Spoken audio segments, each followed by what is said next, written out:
Hello, everybody. Welcome to our webinar today. My name is Michael Siggins, and I'm the publisher of Channel Pro. If you're here for the Axcient webinar, you're in the right place. We are opening up our virtual doors right now, letting folks come on in. All right, so it's great to see so many folks coming in. Again, this is Michael Siggins. I am the publisher of Channel Pro. Channel Pro produces a website, events, and a monthly magazine for managed service providers and IT integrators. Our mission is to provide you with the information, insights, and resources that you need to run a more successful business. And our webinar today is a perfect example of that kind of info to help you in your business.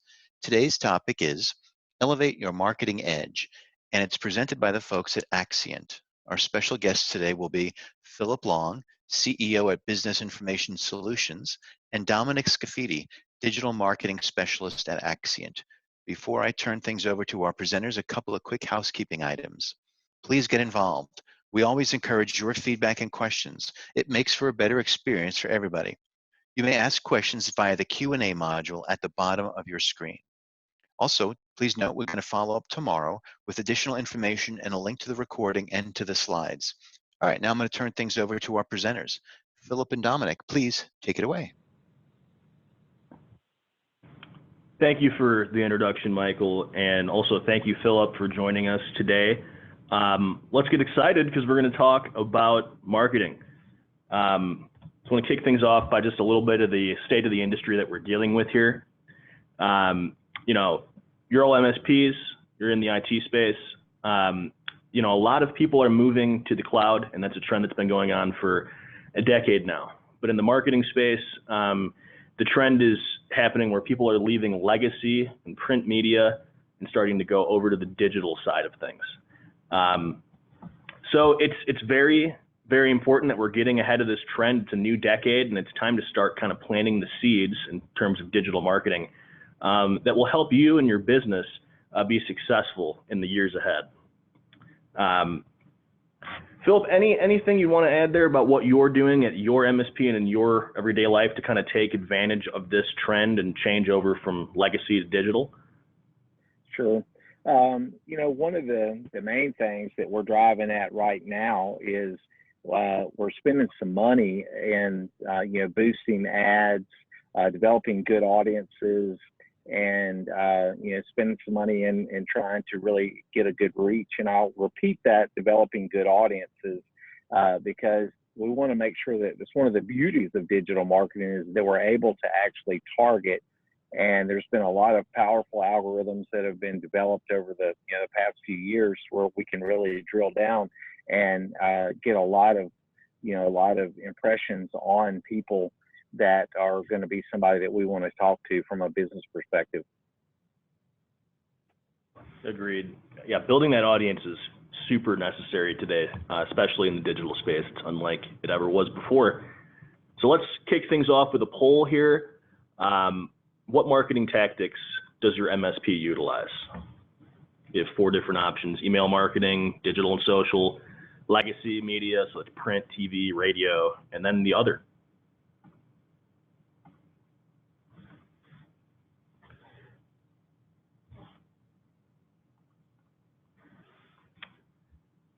Phillip, what would you say you do all of these types of marketing? What do you do for your MSP at BIS? Yeah, we do all the above. Not much print and no TV, but some print.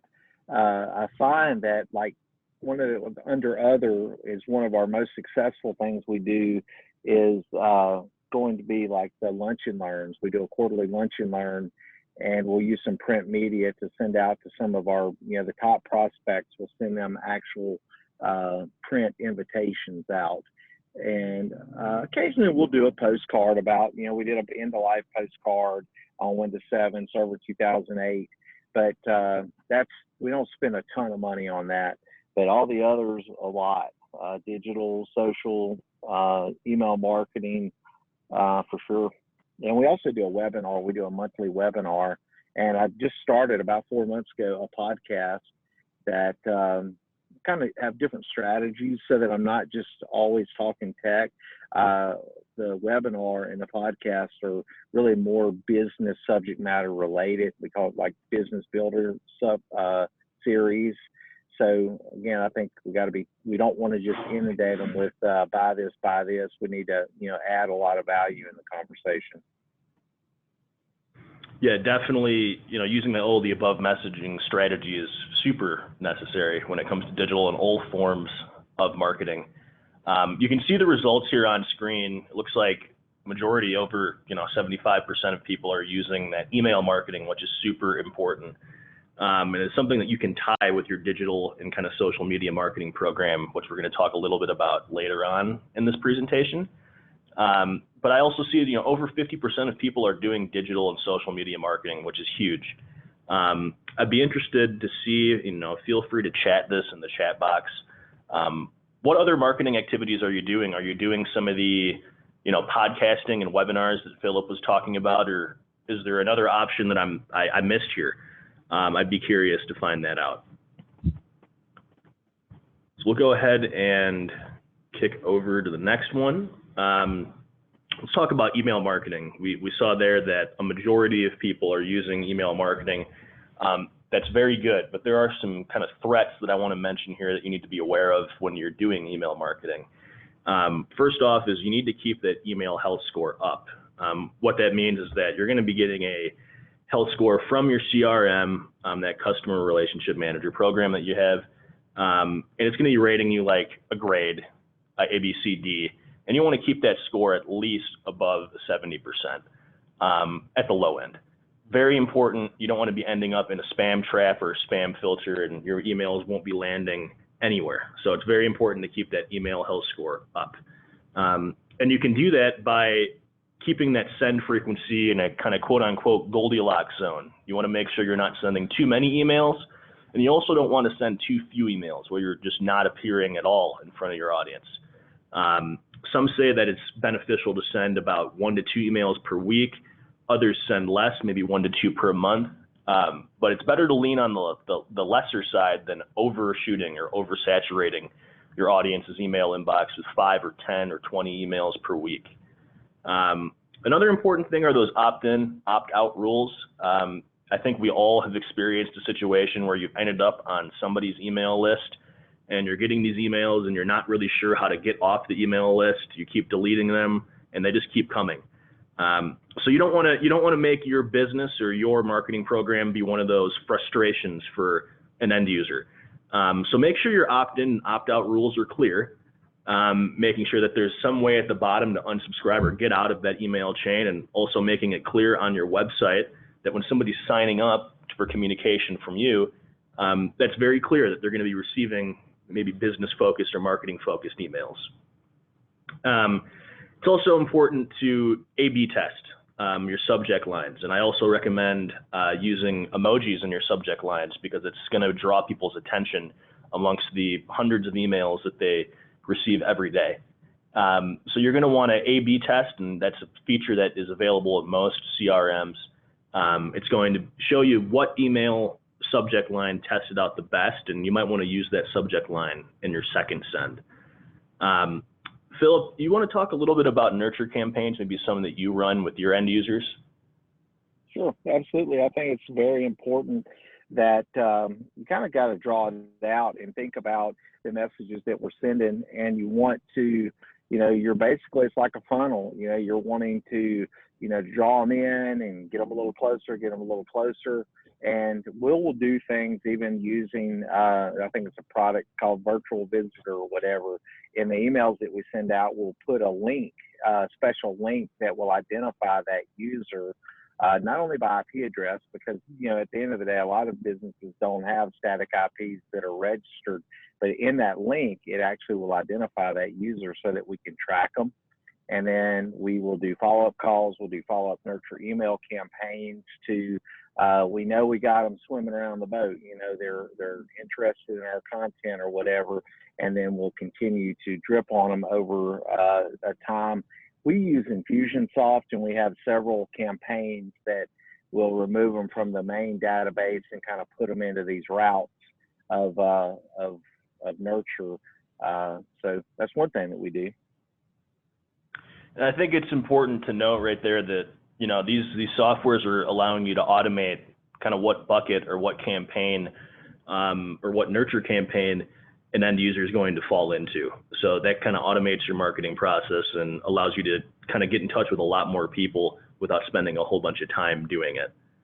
Yeah. You know, one other thing that I think is often that, you know, whenever we're looking at this, I always say it's a World War I battle. This is a battle of attrition. But the cool thing is that as you develop these things, these nurture campaigns, or I call them routes, basically, where you're going to send them through a series of activities, some of which will even involve phone calls and things. Once you've developed that, that's really an asset to your company. And it's going to take a minute to get all those things put into place.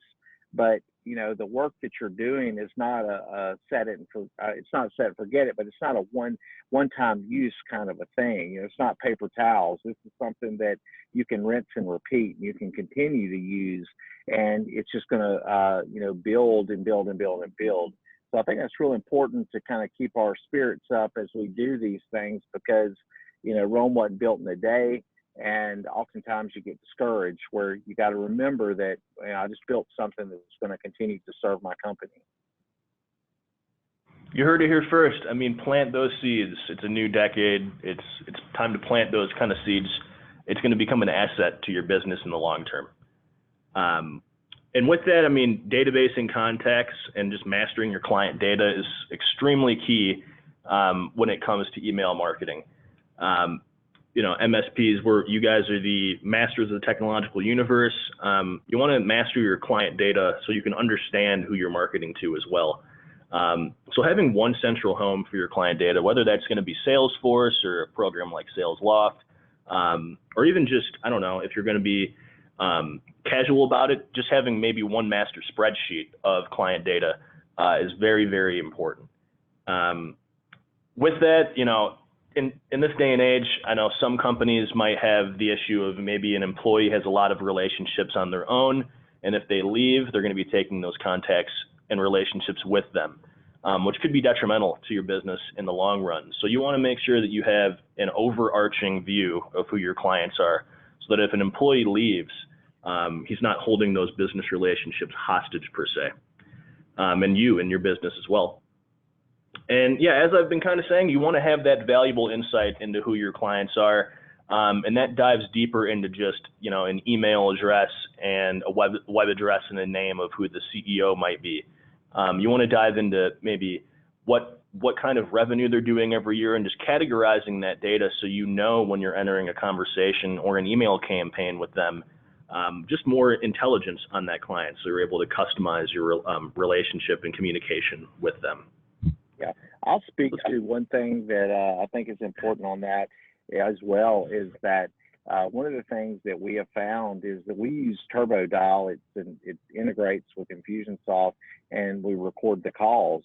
And having that data has been really, I have a guy that's really good at setting appointments, and he'll actually listen to previous, like if he's calling the same client, he'll listen to previous calls to kind of get a feel for that particular client. And it's a little time consuming, but he's booking 5 or 6 appointments a week. And some of that is because he's able to listen to that call and be able to, you know, have an approach that, you know, learn from someone else's mistakes, if you will.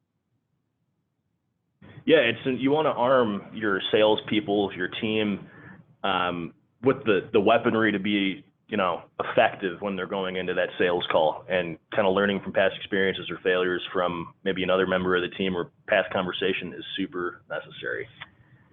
Let's go ahead and talk a little bit about blogs here. We'll start with a poll. Does your MSP have a blog?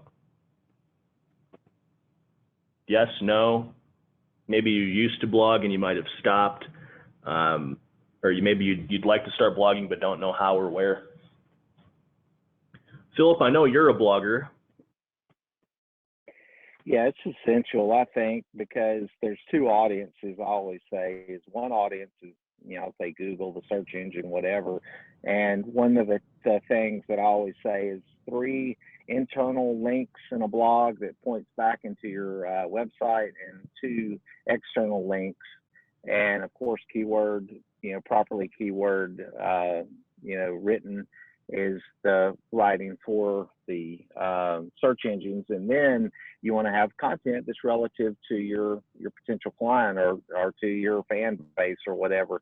So yeah, I'm a big fan. I read a lot, so it's pretty easy. There's plenty of material. One other thing you want to be real careful of is duplicate content. You can't just go snag somebody's blog and cut and paste it and put it in yours, because Google knows that, and they actually frown on that, and they'll actually sink you in the rankings for doing a lot of duplicate content. You can take excerpts out and things like that, especially if you put it in quotations, but you just want to be careful. It needs to be fresh content. And I would also say that you need to repurpose that material. That's a lot of brain power going into a blog. So you want to be sure that you're taking that and using it maybe in a white paper or a lead magnet or something like that. Continuing to repurpose that brain power is really important. Yeah, I mean, this is a good example here, this webinar. If your MSP is hosting a webinar similar to this, or even on a product, let's just say, you can write a blog on that webinar. You can create an email series based upon that webinar. So you want to repurpose content as much as humanly possible. We see here on the screen that you have 55% of people saying no, they're not using or not blogging. 25% are, and then 10% stopped, and 10% would like to start blogging.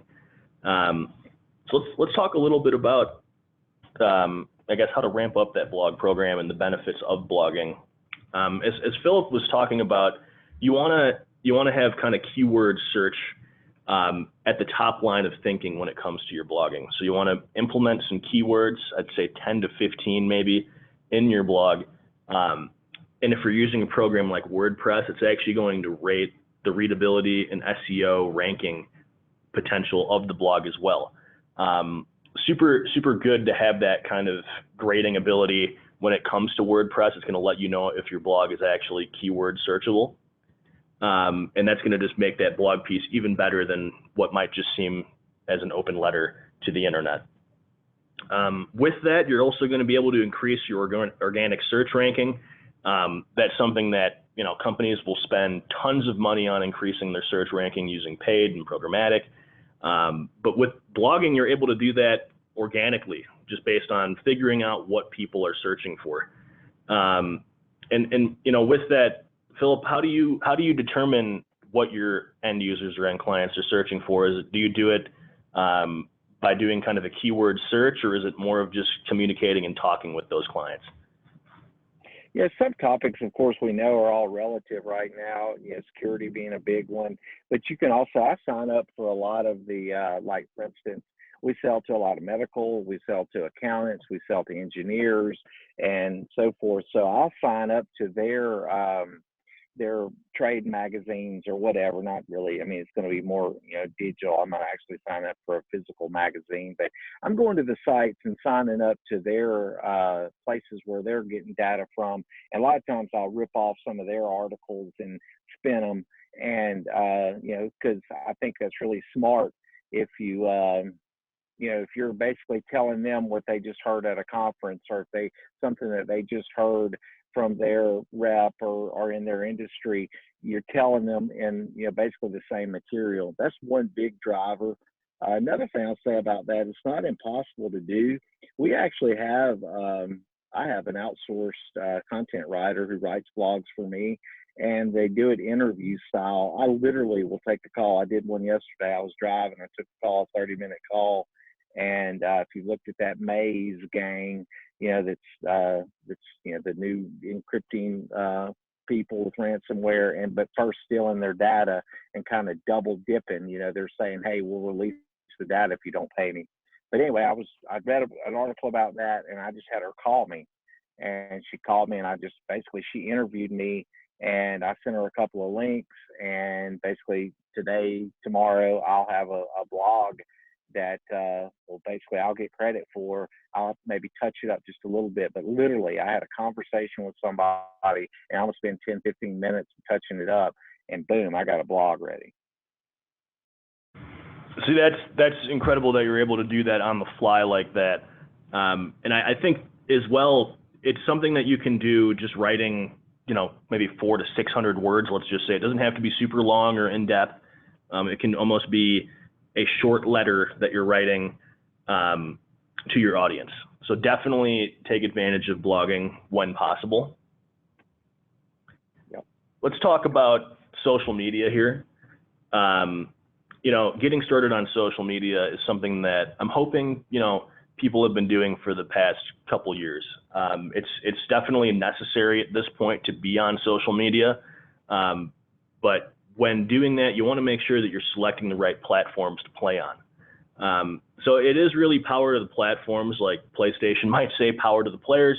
You want to start by auditing your current social media presence.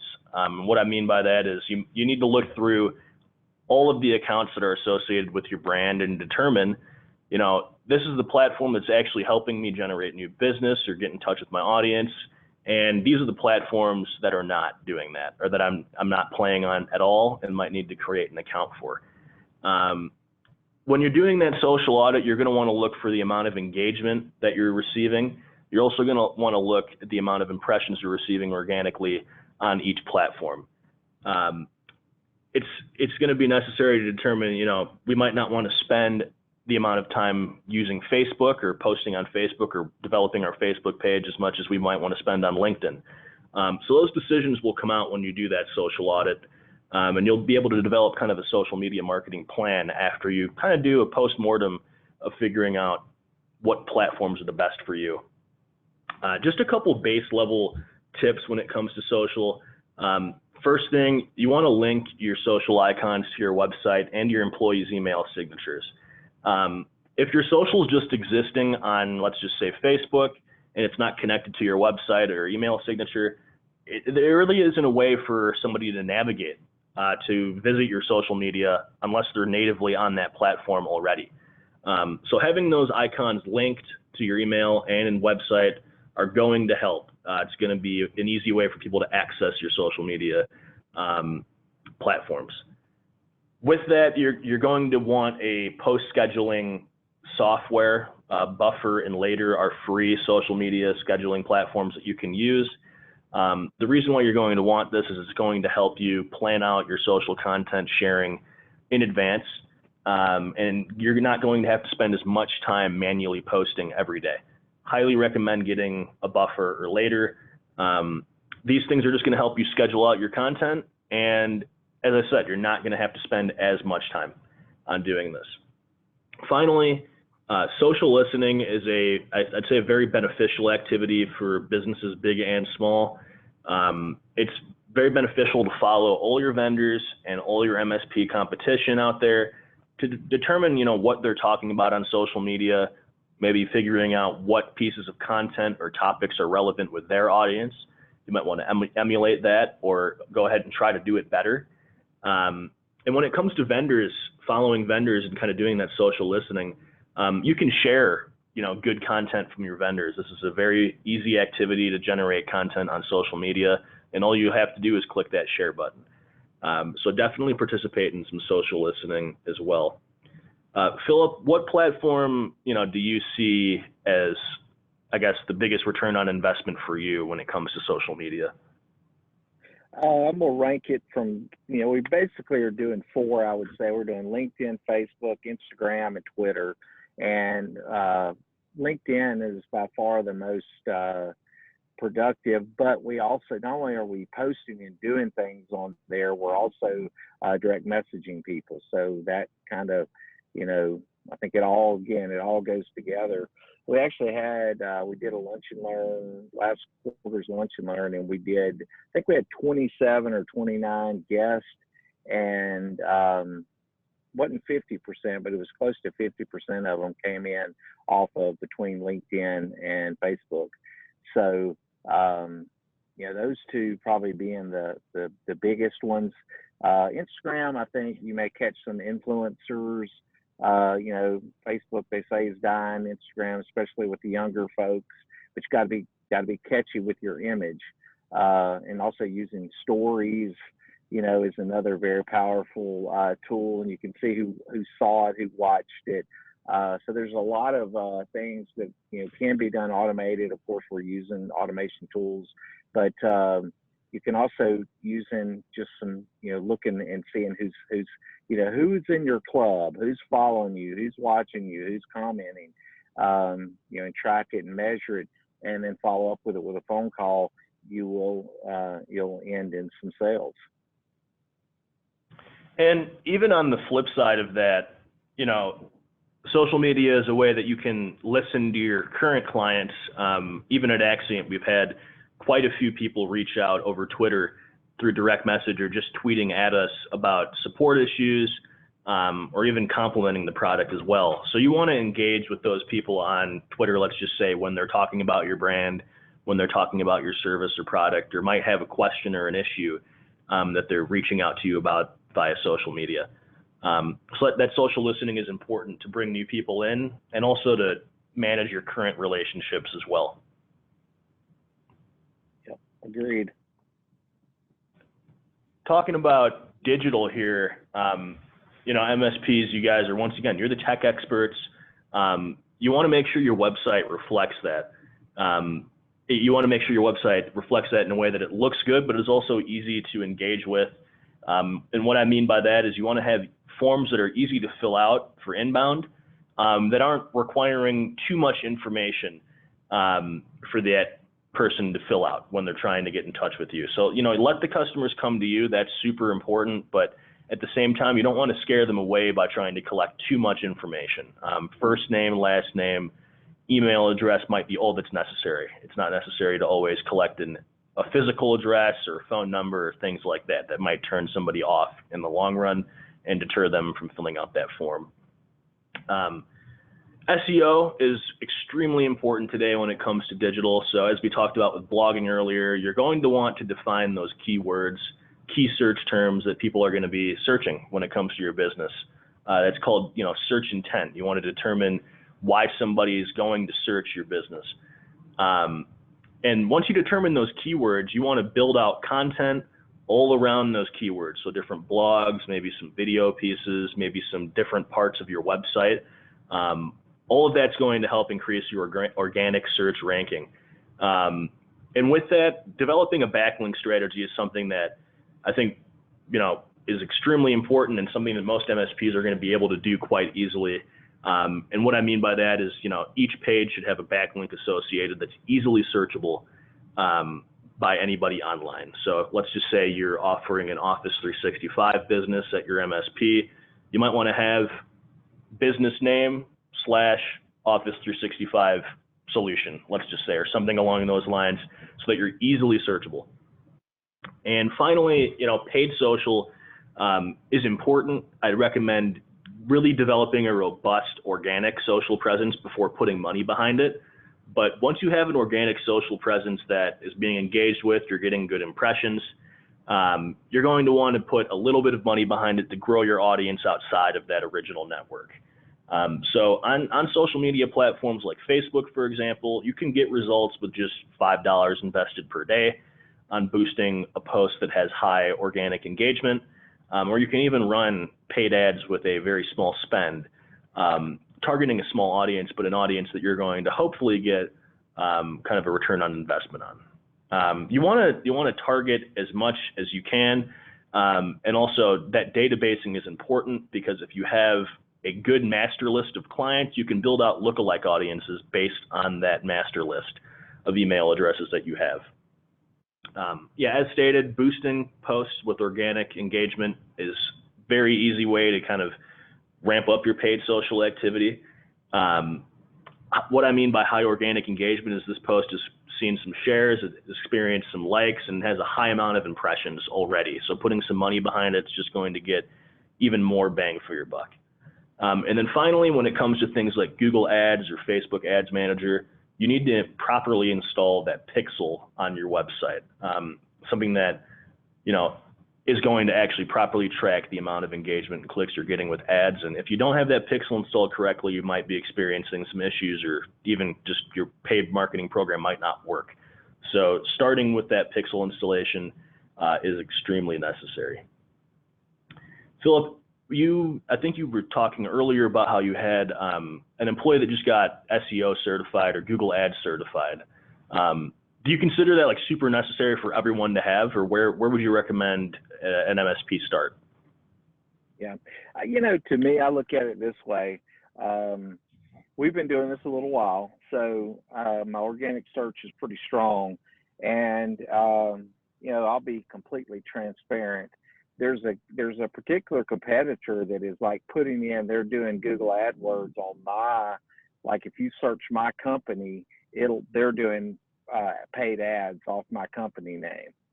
So pretty smart, you know, it's a pretty good tactic, you know, because if you go in and look at your direct hits, a lot of people are looking for you. So it could be a way that you're actually could steal your competitors. So, you know, again, I kind of have a competitive spirit.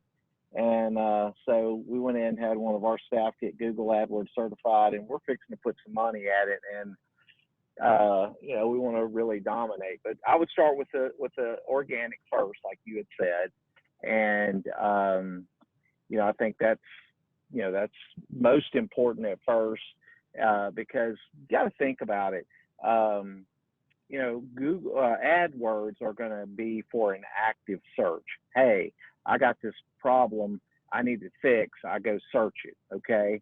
Whereas the social media aspect of it, and the, you know, the email and all those kind of things, the blogging is going to, when you're emailing blogs and things, it's going to be passive.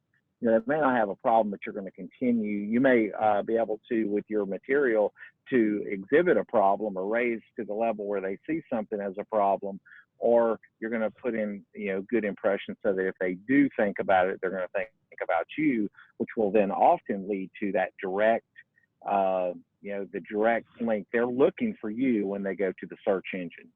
So that's a bunch of words right there. I hope all that made sense. There's a strategy behind what we're doing there, and we're going to do the same thing. We're going to take all of our competitors, and we're going to basically do pay-per-click on every one of them.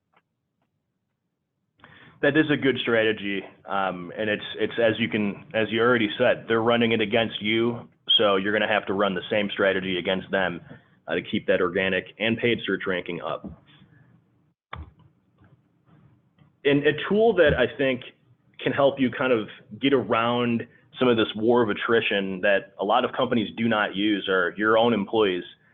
Make your own employees into influencers.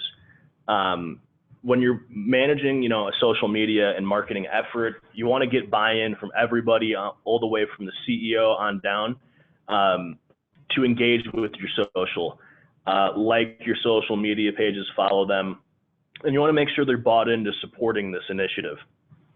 And the reason is you want to make sure they're bought in is because they have networks. I know Philip has thousands of connections on LinkedIn. I have over 1,000 as well. Many of you probably have thousands of LinkedIn connections as well, and your employees do too. So you want to make sure that they're sharing your content from your page, they're liking, and they're also kind of bringing their network into the fold when it comes to your social media presence. All of that is free, by the way. That's free organic engagement that you're able to get and expand your audience with people that might even be tied into the industry as well. So definitely leverage your employees. And a good way to even motivate your employees beyond just saying, please do this, is to gamify social engagement. We do that here at Axcient. We'll give people points for the amount of likes and shares they make over a month, and we'll award the highest engaged employees with Amazon gift cards, free lunches, things like that. So if you gamify it, you'll see your employees really getting involved, and this can help increase your following without spending a penny, I guess, on the social media platform. Philip, do you guys do this at BIS? Do you guys have like a similar kind of gamification program when it comes to your employees and social media? Yeah, we haven't taken it to that level. I really like what you just said on that. I'm going to talk with you offline a little bit about how you're actually calculating those likes and shares. But yeah, we do that. And another thing, yeah, every meeting we talk about it. We're all messing around and playing and doing stuff, tagging people a lot, trying to, you know, kind of get that culture in. And a lot of that's just done by just reminding people, but we do a good bit of it. And also, you know, socializing things that they want to share, like their birthday, or their anniversary or something fun event that you did. You don't want to do a ton of that, because I still think that our major message needs to be what problem we solve to the market. But, putting a human face on it, I think, is important, because, again, we're on a social platform. But another thing to keep in mind, too, about making your budget spend well is you can often watch and see how a organic post does for the first day or two. And if it does really well, then you can go ahead and throw some money behind it. And I always say nothing attracts a crowd like a crowd. So if you got something that's attracting the crowd, it's time to spend your money, and you're going to get more bang for the buck. And yeah, I mean, you can almost create that crowd with your own employees, and you're already getting a major amount of impressions and search that way too. So yeah, create that crowd and then throw some money behind it, and you have, I guess, a good strategy going. Yep. So the reason why I bring up the Axcient marketing portal here, I'm assuming many of you on the line work with different vendors. I'm using Axcient marketing portal as an example because it's what I know. But a lot of different vendors and brands have pre-built marketing portals with campaigns and different brandable assets inside of them. These things are extremely valuable to the end user, to your MSP, and I'd say most importantly, it's something that you're already probably paying for with your membership to their software. So you want to utilize the marketing portal that your vendor might have. I know, Philip, you utilize the Axcient marketing portal. Can you just share a little bit about what you're able to get out of that and how you're able to message? Yeah, it's really about, I'm sure no one on the call today is looking for things to spend their time on, and marketing is often a back burner item. So the portal has that material there that's ready to go out to market. And we've done all the above. We've taken some of it and just stuck our logo on it. Some of it we've just grabbed some content and put it in with some, our own marketing. And again, it's just having relative, you guys spend a bunch of time and money in developing and thinking through all the, what the words work and all that kind of stuff. And basically we just get to take advantage of that and grab it and go. So it's a time-saving component of what we do. So it's time-saving, and it's also, if you're not using it, you're not getting the full bang for your buck out of your membership with that vendor, because they, as Philip said, we're putting a lot of effort and energy into developing all these different white papers, videos, email campaigns, social campaigns, and assets. They're brandable, so highly recommend just using it. Just do it. Yeah, I mean, that's the thing. I think that from a marketing perspective, so often we're always waiting to get everything, really in life in general, not just marketing, but in life in general, we're always waiting to get something done perfect. And the reality is, I say this to my team, I say it to myself all the time: a mediocre plan executed well will end in great results. It's more about consistency, and you'll figure it out. You start spending your money, you'll start getting interested in how it's working, and you'll teach yourself about things to watch, because you're investing in it. You got your mind focused on it. Highly agree, and it's just do it when it comes to a lot of this kind of stuff. You might spend less time on the original plan up front, spend more time on actually doing it on the back end. Highly agree with that. At Axcient, we offer an AMP or Axcient Marketing Portal training. I'm sure that other vendors do as well. And these trainings will, I guess, explain how you can brand the content. You can slap your own logo on there if you'd like. And it will really also help you differentiate your MSP in the end of the day, showing what services you offer, and, as Philip would like to say, what solution you can bring, what problem you're able to solve. So for all attendees today, as part of that follow-up email, we're going to send out a free online social media assessment tool. This tool is really designed to help you determine within 10 questions or less, so it's not a long survey at all, if you're doing well on social and some areas that you can improve on. If you take the time to fill out those 9-10 questions, we're going to send back I guess you could say just a little bit of a guide on maybe some things that you might be able to do better, change up, and also help you recognize areas that you're already doing well. So that will come out in the follow-up email. We'll send out a link to that. Highly recommend taking it. But highly, I'm totally open to taking conversations with anybody that takes this offline to offer my time to help you guys out. I think this is an important thing to do in the decade ahead. So let's talk a little bit about Axcient before we open up to questions. This is a quote from our CEO, David Bennett, talking about the importance of backup and recovery. He says, the way to think about business continuity, backup, and recovery is our business is essentially that last line of defense. And it really is. There's only so much you can do in terms of cyber security and antivirus on that front end, on that attack side. You want to make sure that you're backing up your data and it's restorable. So the three problems we're trying to solve as a company are security, cloud, and complexity. We all know the ransomware threat is huge and is threatening MSPs and small, medium-sized businesses every single day. So we're trying to mitigate that pain. When it comes to cloud, we talked a little bit about at the beginning how cloud is disrupting MSPs' business models, but there's a huge opportunity for MSPs to make more money off of that, and we want to be part of that solution to that disruption. And then when it comes to complexity, MSPs, you guys have so many things to do. You're a business owner, you're a technology expert, you're an HR master, you're doing all these different things. You don't want to spend a significant amount of your time managing vendor relationships, dozens of vendor relationships. That can be a major time suck, and it can also be just a major pain point and frustration for you. So we're trying to fix that complexity with our kind of X360 portal, one experience for all of our platforms, all of our software together in one spot. This will help kind of reduce that complexity. And we hope that you maybe will be interested in kind of free trialing it.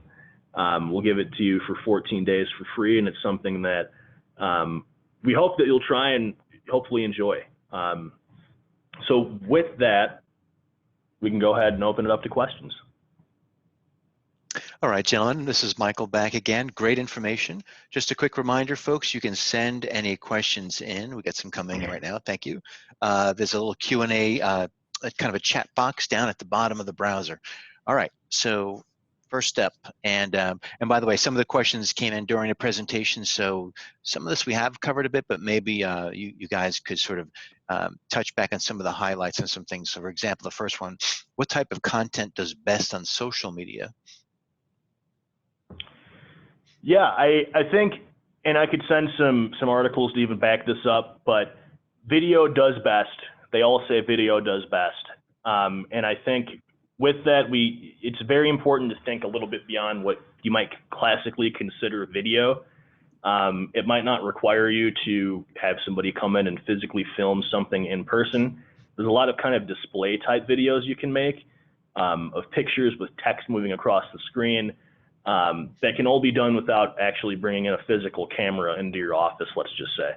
But video performs the best, and then behind that, you're going to have photo posts and then infographics as well.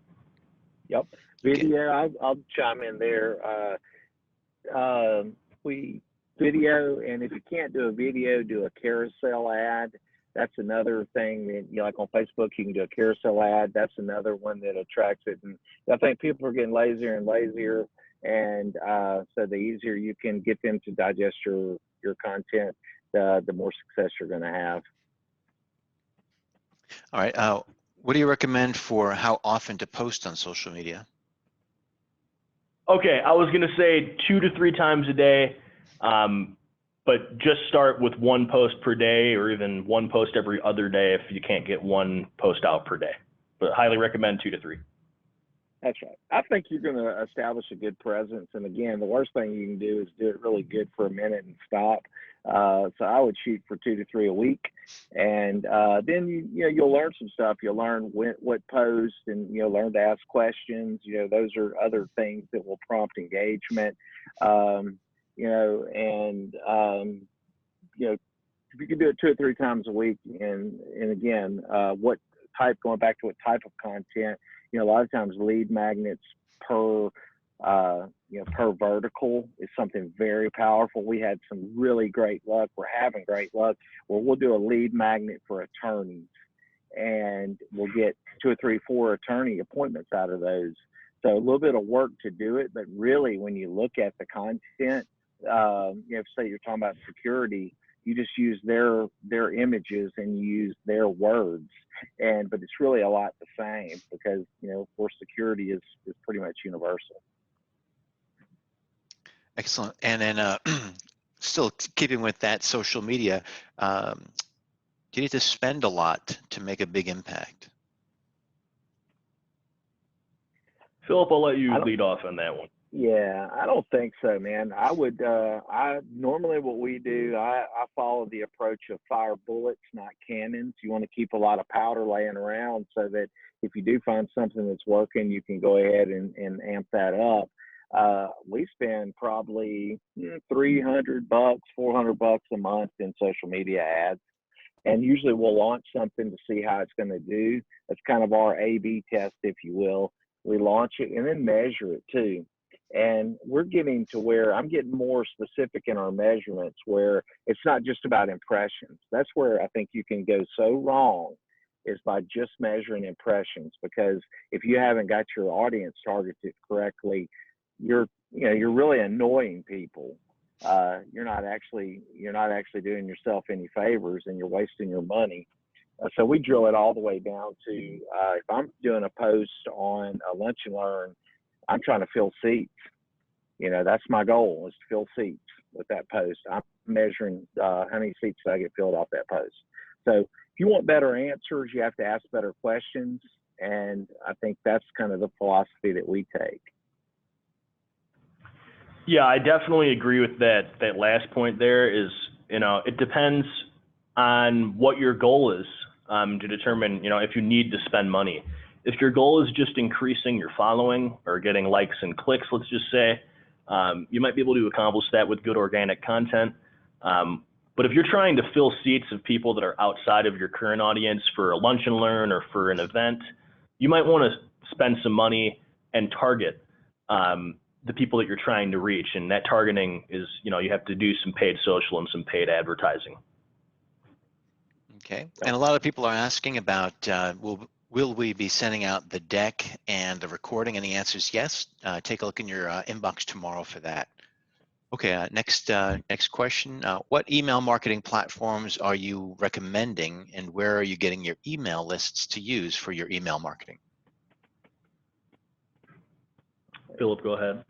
Yeah, I'll jump in on that. We use Infusionsoft, and we use that as a CRM too. And so we have used MailChimp, and we use Constant Contact as well. I think we started with MailChimp, we went to Constant Contact, and we were using, from a CRM perspective, we use AutoTask. So pretty crappy CRM, but we were using it. But one of the things I think that is so important as it relates to your contacts, with today's market, people change jobs. I hear every 3 years, whatever, they change jobs a lot.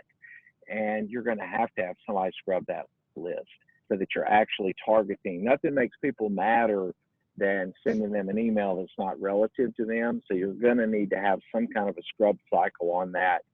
The thing, I'll go back to Infusionsoft and why we chose it. It's mainly because of the algorithms and the automation. Because if you're really going to be successful, you're going to have to do drip marketing campaign. You're going to have to, once they're swimming close to the boat, you're going to have to lure them all the way in, and it may even take phone calls. And so this automates where when it's time for the phone call, it puts on the sales guy or the telemarketer's dashboard that they got to call this person, and they click there and it has an auto dialer built in. That's why we chose it, because again, we're trying to get the most bang for the buck of time. Time is our biggest constraint. And so we're trying to do that. But I'm sure, there's a lot of them out there, of course, we all know that, but that's what we use. Yeah, at Axcient, we use HubSpot. That's kind of our email marketing tool. I've used Constant Contact and MailChimp in the past. If you're really trying to go cheap and be scrappy, I recommend looking into what's called the Google Streak. It's an add-on to Gmail if you're using G Suite for your email. And that allows you to basically turn a regular Gmail account into an email marketing tool if you have your data organized in a CSV.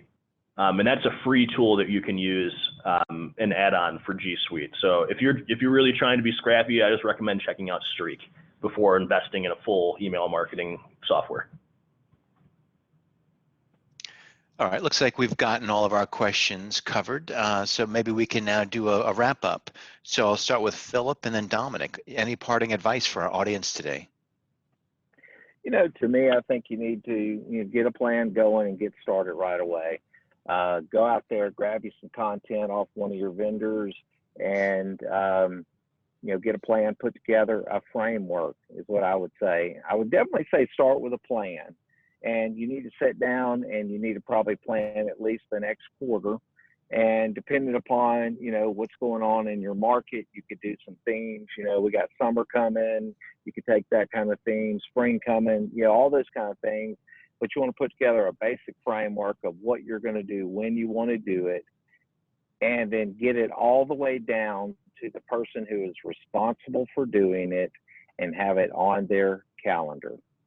If it does not make it to a person's calendar, right now I'm really pushing second tier leadership throughout my organization, and so I'm really hot on I want to see it on your calendar. If you're responsible for that and you're going to get that done, then I want to see it on your calendar. I want to see time blocked, because it's a myth that I say the only unrenewable resource in the world is time, and you can't create more of it. So we're going to have to actually see it where it's going to land in your schedule so that it'll actually get done. Yeah, I'd start by saying, when you're going to a restaurant or when you're looking to maybe do business with another business or company, you might check out their social media.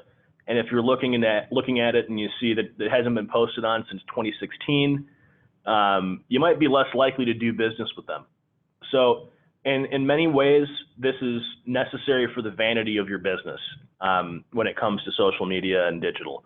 So I'd say, as Philip said, start now, make a plan, start acting on that plan, make sure somebody's in charge of executing on that plan, and think primarily at the forefront of this entire plan that this is a doormat for your business. Before somebody goes to open that front door, they're coming to your social media, they're coming to your website.